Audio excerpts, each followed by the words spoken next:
दोस्तों, जिंदगी में विश्वास भगवान के प्रति गहरा होना चाहिए, लेकिन अपने कर्म और पुरुषार्थ पर भी भरोसा रखना चाहिए। विश्वास के सहारे काम करेंगे और जो अवसर सामने आएगा उसको जब अपनाएंगे तो सफलता मिलती है। एक बहुत ही अच्छी कहानी है। हुआ ऐसा कि एक व्यक्ति को अपने भगवान पर बहुत गहरी आस्था थी। जो भी करते हैं भगवान करते हैं, इस मान्यता के साथ वो हर काम करता था। उसका विश्वास इतना बढ़ गया कि वो सोचने लगा कि हर काम भगवान करते हैं और वही मेरे को हर चीज़ से मुक्ति दिलाते हैं। गांव में एक बार बहुत बुरी तरह बाढ़ आ गई। पूरा गांव डूब गया। सहायता के लिए राजा ने बहुत से लोगों को भेजा। सेना के लोग आए। वो किसी तरह पानी से डूबने से बचने के लिए छत पर खड़ा हो गया। उसके पास पहले नाविक गए। उन्होंने कहा कि आ जाओ हमारी नाव में, तुम्हें हम पार ले जाते हैं। उसने कहा कि नहीं, मुझे तो भगवान पर भरोसा है, भगवान ही मुझे बचाएंगे, मुझे आपकी कोई ज़रूरत नहीं। नाविक निराश होकर चले गए। सेना के लोग आए, रस्सी से फेंका और कहा कि हमारी रस्सी पकड़ के आ जाओ, हम तुमको ले जाएंगे। उसने कहा नहीं, मुझे तो भगवान पर भरोसा है। एक बहुत बड़ा पेड़ टूटकर बहता हुआ जा रहा था।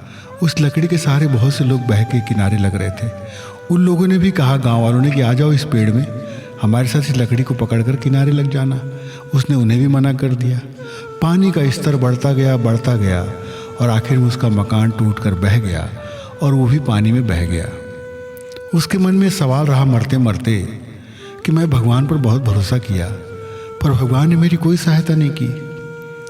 वो शिकायत लेकर भगवान के दरबार में पहुंचा। उसने भगवान से कहा, हे प्रभु, मैं आप पर बहुत भरोसा किया, पर इस मुसीबत में आप मेरी सहायता के लिए आए नहीं। भगवान ने कहा, मेरे प्यारे भक्त, मैं तो तुझे बहुत चाहता हूँ। मैं तो तेरी सहायता के लिए बार बार आया, पर तूने हर बार उस मौके को ठुकरा दिया। भक्त ने कहा, वो कैसे महाराज? भगवान ने कहा, सबसे पहले मैंने नाविक को भेजा। नाविक ने कहा कि मेरी नाव में बैठ जाओ। फिर राजा के सैनिक आए। उन्होंने रस्सी फेंककर तुम्हें खींचने की कोशिश की, तुम फिर भी इनकार कर दिए। फिर गांव के लोग लकड़ी के एक बड़े लट्ठे से बहकर जा रहे थे। उन्होंने भी तुमको अपने साथ ले चलने को कहा, उन्हें भी तुमने इनकार कर दिया। मैं किसी न किसी रूप में तुम्हारे पास मदद के लिए आया, तुमने हर मदद को ठुकरा दिया। इसमें बताओ भला मेरी क्या गलती है? भक्त को अपनी नासमझी पर बड़ा अफसोस हुआ। उसने भगवान के चरणों में सिर रखकर कहा, प्रभु क्षमा करना। विश्वास तो आपका हो, पर आप अलग अलग रूपों में जरूर सहायता के लिए आते हैं। हमें उस अवसर को पहचानना होगा, उस निमित्त को समझना होगा। आप किसी न किसी बहाने से सहायता करने आ ही जाते हैं।